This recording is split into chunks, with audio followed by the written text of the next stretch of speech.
This isn't just a story about fighting. It's about a girl born with nothing who was told she'd never be anything. A girl who grew up dodging fists and fate in the darkest corners of East Cleveland. They said she'd end up in prison, or dead. But they never saw what was burning beneath her skin. Welcome to Family Crime Chronicles, your ultimate destination for chilling true crime stories. We uncover the darkest corners of real-life mysteries, twisted affairs. Make sure to watch this video to the very end, and if this story moves you, give the video a like. And if you're new to the channel, don't forget to subscribe and hit the bell icon, so you will never miss an upload. Now, let's dive into the story. In the shadows of East Cleveland, Ohio, greatness was never supposed to grow. Not here, not among cracked pavement, shuttered factories, and homes more abandoned than lived in. But sometimes the storm makes the strongest branches, and sometimes the ones who were never supposed to survive end up changing everything. Carmen Vega was born on a cold January morning in 1972. No celebration. No family crowding around to see her tiny face. Just a nurse scribbling her name on a birth certificate, and a mother too strung out to hold her own baby.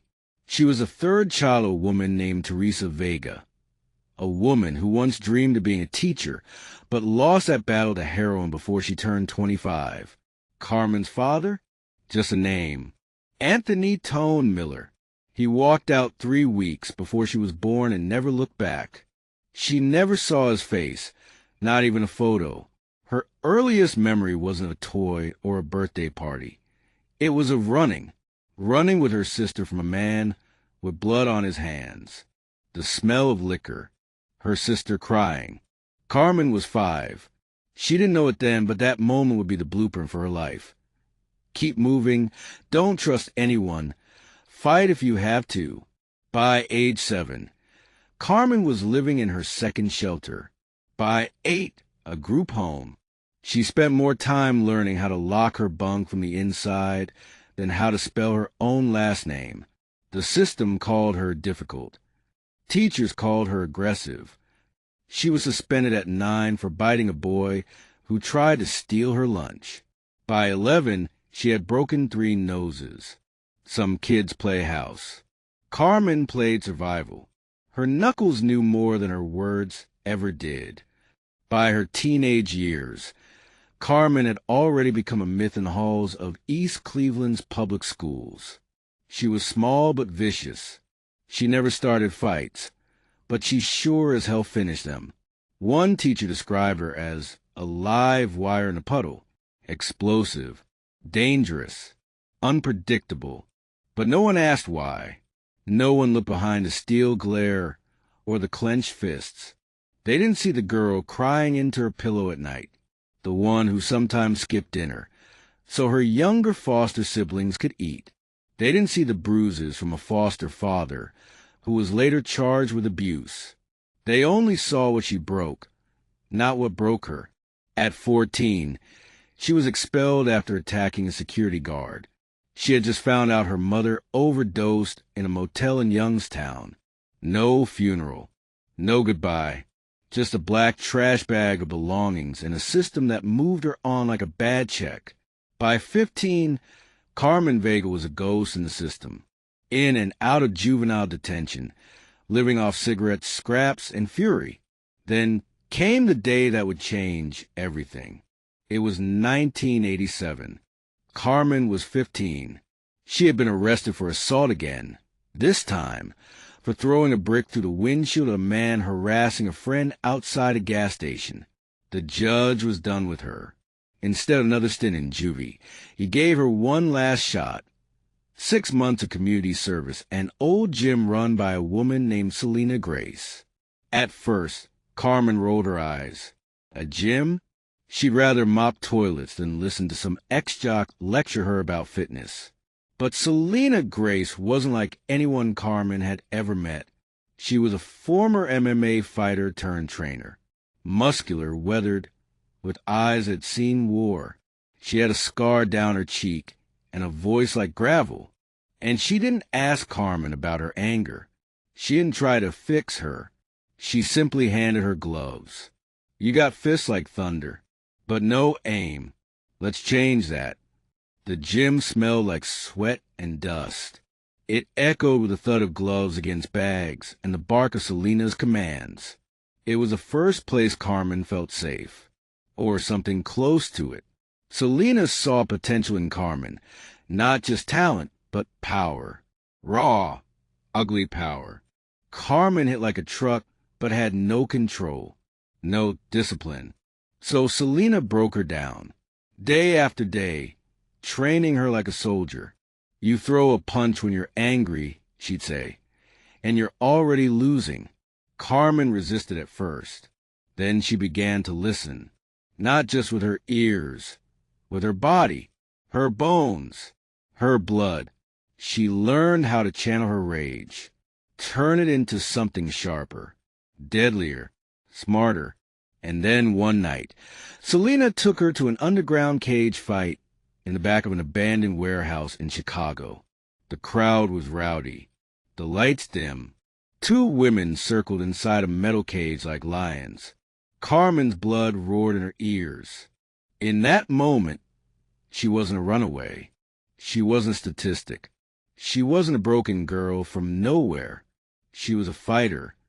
That night, Carmen Vega stepped into the cage for the first time, and she didn't just win. She demolished her opponent in 37 seconds. People started whispering, "Who is that girl?" Selena smiled from the sidelines.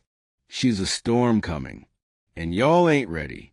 For the first time in her life, Carmen had purpose. Fight after fight, she rose through the underground ranks. She fought in warehouses, in back rooms, even in a barn once outside Milwaukee. They called her the Vega Hurricane, not just because of how fast she moved, but how unstoppable she was once she hit her stride. But it wasn't just about the fighting. Selena taught her how to breathe, how to think, how to exist without exploding. She enrolled in GED classes, got her own apartment, a tiny one-bedroom with a mattress on the floor, and a poster of Muhammad Ali taped to the wall. She still had nightmares, still flinched at sudden noises, but she was rebuilding, slowly, painfully, one round at a time. It's 1990. Carmen is 18. She's now one of the most feared names on the underground female fight circuit. She trains 6 hours a day. Her body is lean, her fists faster than ever, her endurance brutal. Selena teaches her how to study opponents, how to notice hesitation, how to bait a punch and counter with surgical precision. But Carmen's real battle isn't in the ring. It's against herself. She still has a temper. One wrong word in the locker room could set her off. She once shattered a mirror with her elbow just before a fight.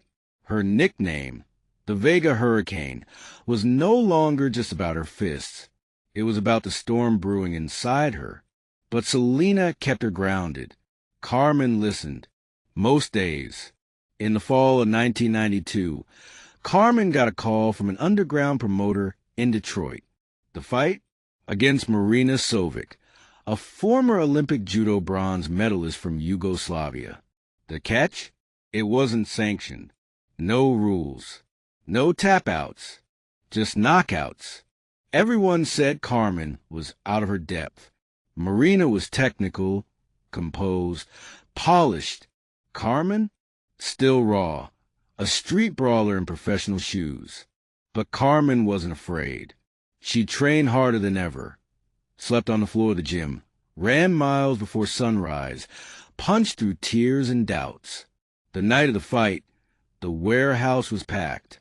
People came in from 3 states. Marina walked in wearing a crisp robe, her Olympic patch stitched over her heart. Carmen? Tank top, taped hands, and silence. The fight lasted 2 rounds. Carmen took hit after hit, bloodied, bruised, but she kept getting up. And then in the 3rd round, as Marina went for a hip toss, Carmen countered with a flying elbow.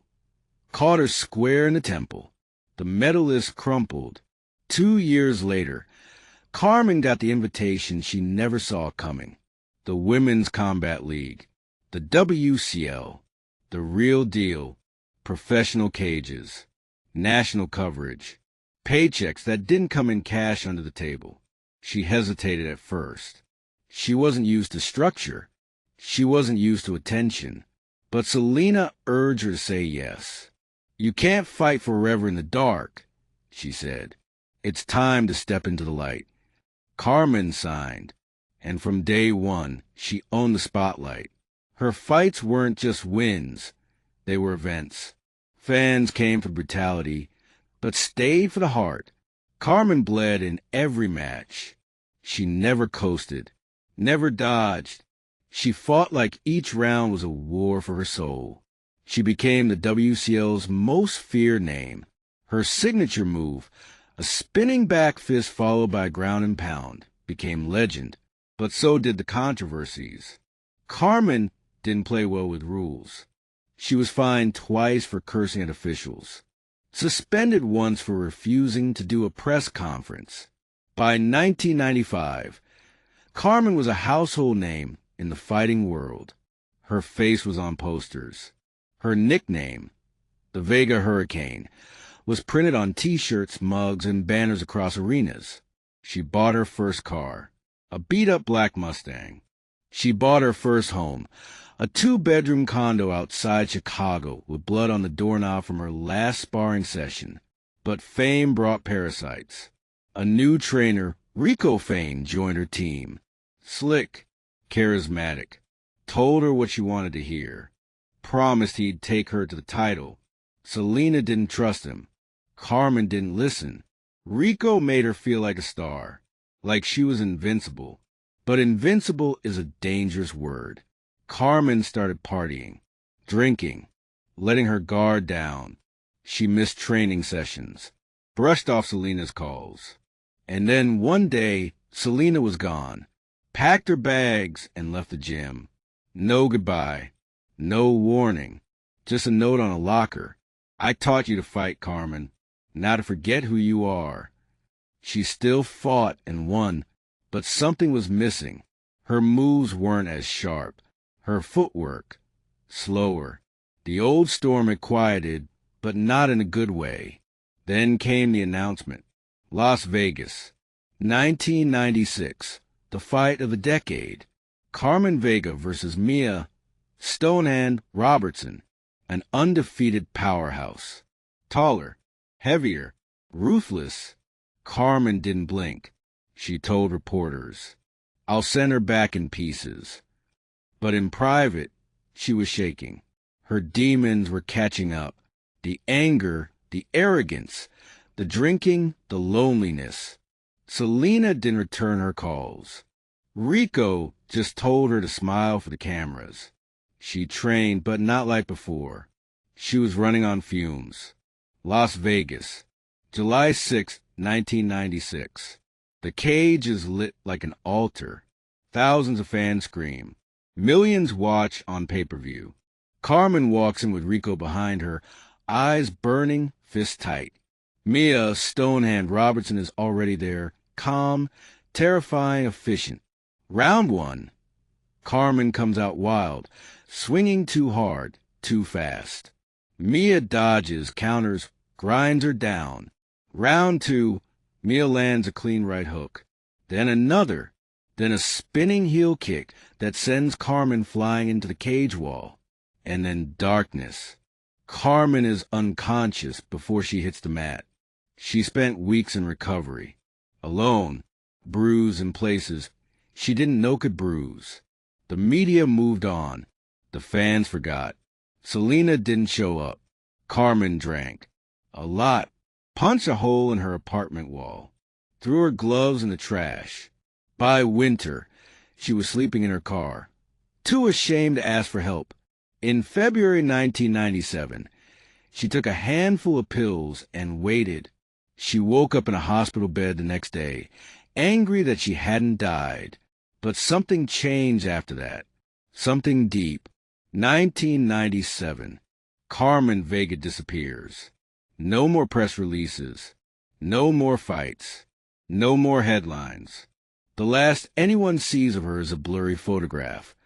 Her walking barefoot through a gas station parking lot in Detroit, hoodie up, swollen limp in her step. She's gone. The Vega Hurricane, once a symbol of fury and force, had quieted into something else entirely. Shame. For 7 long years, the world believed her story had ended in that Vegas ring. But Carmen hadn't died.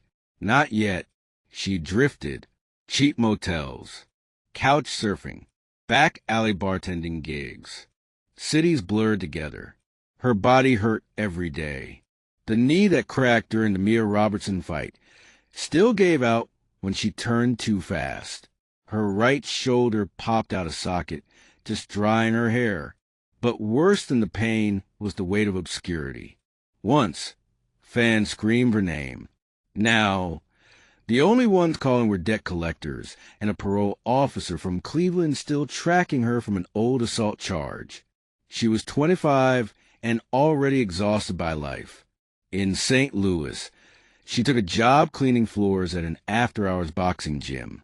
The owner, a retired heavyweight named Darryl Prince, took pity on her, never asked about her past. But one night, after closing, she hit the bag, slowly at first, then harder still. Darryl stood in the doorway, arms crossed. You fight like you're trying to bleed something out. She didn't reply, just kept swinging until her knuckles split open. She wrapped her hands with duct tape after that. Came in late, left early, said nothing. Even then, the fire hadn't died. It had just gone underground. But fire doesn't stay buried forever. In 1999, Carmen hit her lowest point. She was living in a crumbling basement in Kansas City. A mattress on the floor, a busted heater, and a fridge full of nothing but cheap beer and half-eaten leftovers. She had pawned every trophy she ever won. Her WCL jacket sat in a trash bag at the back of her closet. One night, during a thunderstorm, the ceiling leaked. Water poured in. Her mattress soaked. She sat in the corner, shivering, hugging a bottle of gin, and she cried. For the first time in years, she let it all out, all the pain, all the loss, all the rage, and in that moment, Carmen Vega broke, not like a bone, but like a dam. She called no one. She just sat in the water and wept. In 2001, she got a knock on her door. It was Selena, older, tired, wearing a long coat and holding a gym bag. You think I wasn't watching? I knew where you were the whole time. I just needed you to remember who you are. Carmen didn't say a word. She stepped back and let her in. They sat at her kitchen table. No food, just silence. Selena finally spoke. You're not a fighter, Carmen. You're a survivor, and you're wasting that gift. Then she handed her the bag. Inside, Carmen's old gloves, restitched, worn but whole. You can stay here and die in pieces, or you can come with me and live like you used to. Choice is yours. Carmen stared at those gloves and nodded. They left the next morning. Carmen limping, Selena driving. They didn't go back to a gym. Not yet. Instead, they went to Atlanta, a city rebuilding after years of unrest and poverty. Selena had contacts there. Old fighters turned social workers. Youth centers that needed hands. And Carmen had hands to give. They worked in shelters. Talked to girls who'd seen the bottom just like Carmen had. She didn't give speeches. She just showed up, day after day. Slowly, the fire returned. But this time, it burned different. It wasn't about glory. It was about purpose. Carmen turned 30 in Atlanta. She hadn't fought in a cage in years, but her muscles remembered. Her instincts never left. But her rage had changed. She no longer lashed out, no longer shattered mirrors or screamed in parking lots. She meditated, taught balance, taught breathing, and for the first time, she laughed. Really laughed. She adopted a stray dog, read books, learned how to cook. One night, she burned a box of old fight tapes and photos. Then came the idea. A safe place. A real place. Not just for boxing, but for life. In 2004, Carmen used the last of her savings to lease an old auto body shop. She called it the Vega House. Selena helped build the ring. Daryl sent equipment. Local parents volunteered. They offered martial arts, mentorship, counseling, homework help, job prep. It wasn't glamorous. There were leaks in the roof. Half the bags were duct taped. But the girls came, and they stayed. Some came from abusive homes, some from gangs. Some just needed a place to feel human. Carmen gave them more than training. She gave them hope. But the storm inside her hadn't disappeared. It was just waiting, because the world wasn't done with Carmen Vega yet. She thought her fighting days were over, but a new generation was watching, and they were about to witness a comeback no one saw coming. By 2005, the Vega House wasn't just a name, it was a movement. What started as a rundown garage in Atlanta's South Side had become a safe haven for dozens of girls aged 12 to 19. Most came from broken homes, just like Carmen had. Some were already in trouble with the law. Others just needed someone to believe in them. Carmen didn't coddle them. She trained them hard. Early mornings, tough drills, real consequences. But every time she yelled, it was followed with patience. Every time she corrected, it came with care. And slowly, the girls began to change. There was Maya, a 15-year-old who hadn't spoken since her brother was killed in a drive-by. Carmen didn't force words. She just taught her how to throw a proper jab. Within a month, Maya was running drills. By 6 months, she was the loudest voice in the gym. There was Kendra, fresh out of juvenile detention, covered in tattoos, angry at the world. Carmen paired her with an 11-year-old who was being bullied. Said, "You protect her or you answer to me." Kendra became her big sister. One by one, they transformed, not because Carmen gave them power, but because she helped them discover it for themselves. The press tried to find her. Reporters caught wind that the infamous Vega Hurricane was running a gym for troubled youth in Atlanta. Cameras showed up, microphones, talk show offers. Carmen turned them all away. She put a hand over the lens and said, simply, but words still spread. Fighters came to visit. Women from across the country wrote letters. Some came to train. But the core never changed. The Vega House was for the girls who had nowhere else to go. And Carmen? She was their anchor. A former underground fighting champion, now teaching self-defense to teenage girls. She refused comment, but the kids call her Miss Vega and say she saved their lives. Outside the gym, Carmen was changing too. She began therapy, privately, reluctantly. It wasn't easy talking about her childhood, her mother, the nights in foster care, the beatings, the silence. But she did it. Week after week, she sat in a folding chair across from a soft-spoken therapist named Dr. Elaine Ross. You fought the world, Carmen. Maybe now it's time to stop fighting yourself. Carmen didn't cry during their sessions.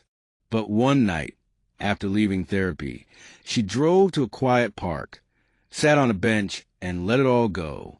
She cried for her childhood, for every girl she couldn't save, and for the woman she was finally becoming. In 2010, Carmen expanded the Vega House. They leased a second location in Birmingham, then a third in Macon. Each center was staffed with women who had once been students. Now they were coaches, mentors, protectors. One girl called it the sisterhood built from sweat and second chances. Carmen didn't lead from the front anymore. She led from within. She stopped using the name Vega Hurricane. Now, she was just Coach C, but the fire hadn't dimmed. It had evolved. Then, in the spring of 2015, a letter arrived. It was from the Women's Combat League. They were planning a reunion event, one night only, a celebration of pioneers in women's combat sports, a showcase of past champions. And they wanted Carmen, not as a guest, but in the ring. One exhibition match. 10 minutes. No title. No pressure. Just a tribute to who she was and what she built. Carmen read the letter twice. Then she put it in a drawer. She didn't answer for weeks, but something stirred. One afternoon, Carmen was closing the gym when she noticed Maya, now 23, watching an old VHS tape. It was the Mia Robertson fight, Carmen's lowest moment, her knockout, her humiliation. Maya turned, teary-eyed. You got back up after that. That's why I believed I could too. That night, Carmen couldn't sleep. The memories came flooding in: blood, loss, rage, silence, but also healing, growth, purpose. She walked to her office, pulled out the WCL letter, and signed it. I'm not doing this for glory. I'm doing it so they know what a second chance looks like. Carmen didn't tell anyone, not even Selena at first. She trained in secret. Early mornings, quiet nights, slow, painful, intentional. At 43, her body didn't respond like it used to. Her joints ached. Her breath ran out quicker. But her mind was sharper than ever. She watched tape, visualized moves, built stamina inch by inch. It wasn't about domination. It was about representation. When she finally told the girls, their jaws dropped. The night before the match, Carmen sat in her hotel room overlooking Las Vegas. The city hadn't changed, but she had. No entourage, no cameras, no hype, just her, and a single photograph on the nightstand. Her at 14 years old, bruised, angry, with a clenched jaw and hopeless eyes. She whispered to that girl, "You made it, and now we fight one more time." She went to sleep without fear, because this time she wasn't fighting to prove anything. She was fighting to honor everything. She stepped into the ring with nothing left to prove. But what happened next would shock the entire nation. October 17th, 2015, the Women's Combat League reunion event. The stadium isn't sold out, but it's buzzing.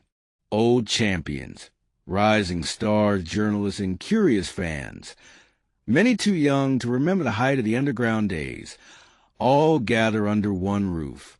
Backstage, Carmen wraps her hands in silence. She's no longer the Vega Hurricane. That name belongs to history. Tonight, she walks in as a survivor, a fighter, and a teacher. Her opponent? A 27-year-old rising WCL champion named Raina Dash, lightning fast, undefeated, and full of swagger. Carmen could see it in her eyes, the same fire she once had. She stepped out of the tunnel to a rumble of cheers, then louder, then rising to a near roar. Rows of young women from the Vega house were there, front row, standing and chanting her name. Coach C, Coach C. Carmen didn't smile. She walked with the calm of someone who had already won, because she had, just by being there. Raina stood across the cage, bouncing on her toes, full of nervous energy. The ref brought them in. Exhibition only. No knockouts unless agreed. Fight with honor.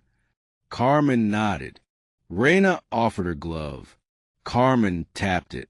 The bell rang. Reina came fast, light on her feet, snapping kicks and jabs with the confidence of youth. Carmen absorbed, dodged, moved with veteran patience.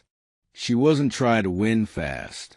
She was studying, reading, teaching with every move. Then Carmen exploded. One clean left hook to the ribs, a takedown sweep, and the crowd gasped as the legend showed flashes of her old fury. But Carmen didn't press the advantage.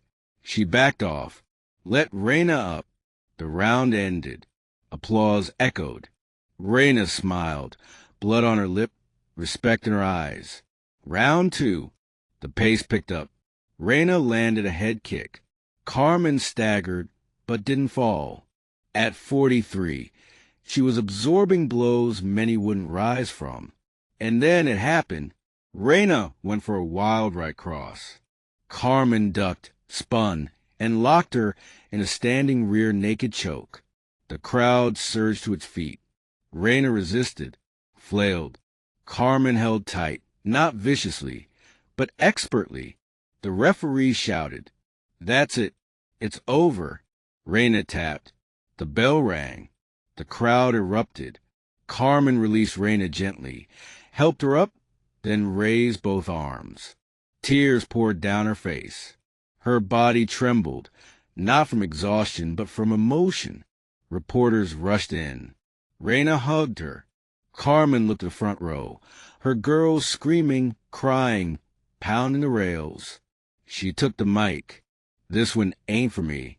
It's for every girl who is told she ain't worth nothing. For every kid in the system. For every fighter without a ring. You're not broken. You're just waiting to rise." The clip went viral. 43-year-old former cage fighter shocks champion in comeback match. But what caught people wasn't just the choke. It was the speech, the tears, the meaning behind the moment. She was invited on every major show. GMA, CNN, ESPN. She turned them down. Except one. A short sit-down at a local Atlanta station where she said, "I didn't win because I'm strong. I won because I've already lost. And I learned you can survive the cage. You just gotta stop living in it." After the match, Carmen returned home to a hero's welcome. The Vega house swelled with new members. Donations surged. A documentary team offered to tell her story. She said yes, only if her girls were featured too. Reina Dash? She became a regular visitor at the gym, sometimes sparring, always listening. Carmen never fought again, but she coached. And the next generation? They were ready. Following her legendary return to the ring in 2015, Carmen slipped out of the spotlight once more, but this time on her terms. She declined lucrative book deals and major speaking tours. Carmen said, "I already spoke the loudest when I fought in silence." But one offer made her pause. A memoir, co-written with one of her former Vega House girls, now a college graduate in journalism. In 2017, The Hurricane You Didn't See Coming hit shelves nationwide. It wasn't a tale of blood and bruises. It was a survival map. The Vega House expanded to 3 states, Georgia, Ohio, and Illinois. Each location had the same layout: a modest gym, a small classroom, and a room called the Circle where girls could speak without judgment. Girls came from group homes, jails, schools, foster care, shelters. They left with something more powerful than fists.